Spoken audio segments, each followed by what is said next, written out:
जय श्री राधे कृष्ण। आप सभी का हमारे YouTube चैनल पर बहुत बहुत स्वागत है। आइए जानते हैं एकादशी व्रत के नियम। एकादशी का व्रत जो भी करने वाले हैं उन्हें एकादशी व्रत के दौरान इन नियमों का अवश्य ही पालन करना चाहिए, क्योंकि एकादशी का व्रत सभी प्रकार के पापों को नष्ट करने वाली है और जब व्यक्ति के पाप और ताप नष्ट होते हैं तभी उनके पुण्यों का उदय हो पाता है, तभी जाकर के सांसारिक सुखों की प्राप्ति हो पाती है। एकादशी का व्रत जो कि हर माह के कृष्ण पक्ष और शुक्ल पक्ष की एकादशी तिथि के दिन एकादशी का व्रत किया जाता है, इसे एकादशी या 11 व्रत के नाम से जाना जाता है। एक वर्ष में 24 एकादशी का व्रत होता है। वहीं पे अगर अधिक मास हो, पुरुषोत्तम मास अथवा लौंद मास हो तो 2 बढ़कर 26 एकादशी का व्रत होता है और हर व्रत का अपना अपना विशेष महत्व माना गया है। एकादशी व्रत के दिन इस दिन भगवान विष्णु की प्रसन्नता के लिए इस व्रत को रखा जाता है और इससे व्यक्ति के सभी प्रकार के पापों का नाश होता है। एकादशी व्रत जो कि पूर्ण श्रद्धा भक्ति भाव के साथ इस व्रत को धारण करनी चाहिए और व्रत में नियमों का पालन करना चाहिए, तभी जाकर के व्यक्ति को पुण्य फलों की प्राप्ति हो पाती है।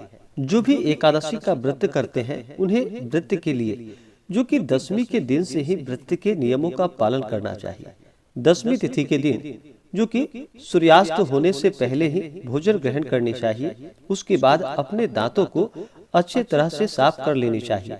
दांतों में कोई भी अन्न का रेशा ना होने पाए, इस बात का ध्यान रखना चाहिए। और फिर रात्रि में ब्रह्मचर्य का पालन करते हुए भगवान नाम का स्मरण करते हुए सोना चाहिए। और एकादशी तिथि के दिन जो कि सूर्योदय से पूर्व ही उठ करके शौच आदि क्रिया से निवृत्त हो करके स्नान आदि करने से पहले नमक मिले मंजन से दांतों को शुद्ध करना चाहिए। शरीर पर गोपी चंदन लगा करके जल तीर्थ का आवाहन कर स्नान करनी चाहिए। तेल, साबुन आदि का प्रयोग बिल्कुल भी नहीं करनी चाहिए। पुष्कराद्यानि तीर्थानि गंगाद्याः सरितस्तथा आगच्छन्तु पवित्राणि स्नान काले सदागम। गंगा गंगेति यो ब्रूयात् यो जनानां शतैरपि गुच्यन्तत्व सर्व पापेभ्यो विष्णु लोकम स गच्छति। स्नान के उपरांत अपना नित्य क्रम संध्या पूजन पाठ आदि करनी चाहिए। स्त्रियों को मंदिर में जाना चाहिए। शिक्षित हो तो स्तोत्र आदि का पाठ करना चाहिए और व्रत का संकल्प लेकर के व्रत को धारण करना चाहिए। और इस दिन भगवान के मंदिरों में जाकर के दर्शन करनी चाहिए और भगवान के चरणामृत का स्त्री एवं पुरुषों के लिए प्रतिदिन चरणामृत ग्रहण करनी चाहिए। और एकादशी व्रत के दिन जो कि संपूर्ण दिन भगवत कथा श्रवण आदि एवं भजन कीर्तन में ही लगानी चाहिए। यदि सामर्थ्य हो तो रात्रि में जागरण भी अवश्य ही करनी चाहिए। जागरण करने से व्रत का कई गुना पुण्य फल बढ़ जाता है। संपूर्ण दिन व रात्रि शुद्ध आचार विचार वाले मनुष्य के साथ ही व्यतीत करनी चाहिए। अच्छी संगति, अच्छे विचार, अच्छा ही वातावरण होना आवश्यक है। झूठे कपटी ऐसे लोगों से बचना चाहिए। ऐसे लोग समाज के लिए कलंक होते हैं। यह लोग ओला की संज्ञा में आते हैं। जैसे ओला दूसरों का अहित करने के पश्चात स्वयं भी गल जाता है, उसी प्रकार ऐसे मतानुसार दिन में इस दिन शयन भी नहीं करनी चाहिए। उपावृतस्य पापेभ्यो वासोयो गुणामीसः उपवासः सविज्ञेयो नोपवासस्तु लंघजात। मात्र एक दिन का राशन बचाकर आत्मशुद्धि का ही नाम उपवास है, किंतु इतना करने के पश्चात पापमयी अथवा समाज में शोभित न होने वाले वातावरण से दूर रहकर गुणवान व्यक्तियों का सत्संग, भगवत भजन में लिप्त रहना तथा पूर्ण आराम शुद्धि का ही नाम उपवास है। जो भी व्रती होते हैं उन्हें जो कि 10वीं, एकादशी व द्वादशी इन 3 दिनों तक नियमों का पालन करना चाहिए। 10वीं के दिन कांसे के बर्तन में भोजन नहीं करनी चाहिए। शुद्ध शाकाहारी भोजन करना चाहिए।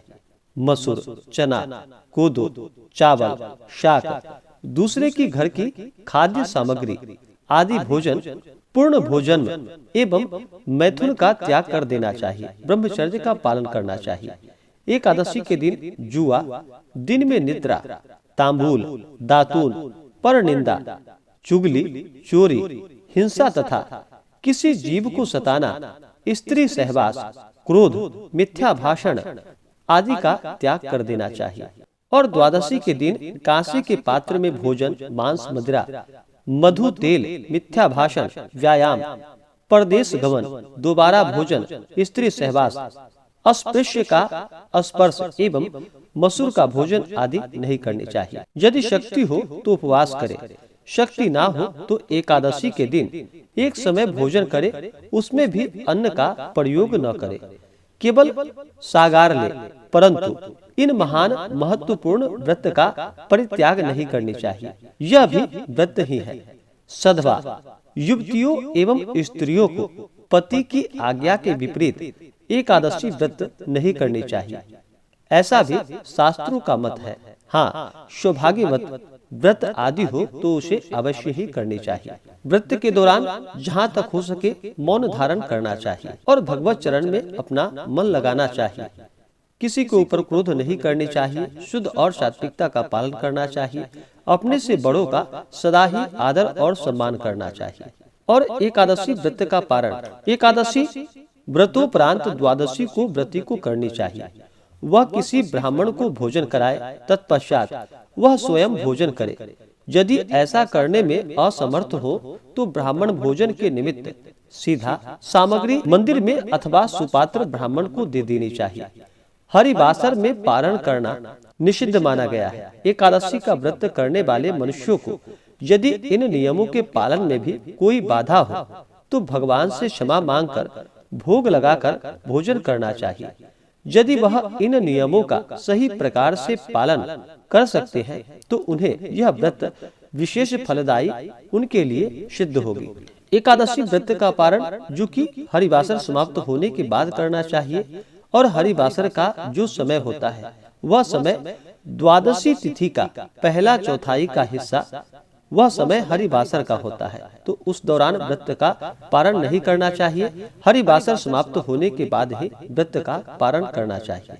इसी प्रकार से जो भी सच्ची श्रद्धा के साथ एकादशी व्रत को धारण करके एकादशी का व्रत करते हैं, नियमों का पालन करते हैं, भगवान श्री हरि विष्णु का पूजन करते हैं, उनके सभी प्रकार के पापों का नाश होता है। और जब पाप और ताप नष्ट होते हैं तभी उनके पुण्य उदित हो पाते हैं। उसके बाद ही सांसारिक सुखों की प्राप्ति हो पाती है। अगर किसी भी प्रकार का प्रश्न हो तो हमें कमेंट बॉक्स में जरूर लिखें, ताकि उसके ऊपर भी हम एक वीडियो बना पाए और आप सबों के लिए जानकारी आपको प्रदान कर पाए। तो आशा करता हूँ कि यह जानकारी आपको अच्छा लगा हो। ऐसे ही ज्ञानवर्धक जानकारियाँ प्राप्त करने के लिए हमारे इस चैनल पे अगर आप नए हैं तो चैनल को लाल बटन दबा करके सब्सक्राइब करें, साथ में बेल आइकन घंटी को दबाएं, ताकि मेरे वीडियो का नोटिफिकेशन आपको समय से मिलता रहे। वीडियो को लाइक करें, शेयर करें। मिलते हैं फिर अगले वीडियो में। जय श्री राधे कृष्ण। धन्यवाद।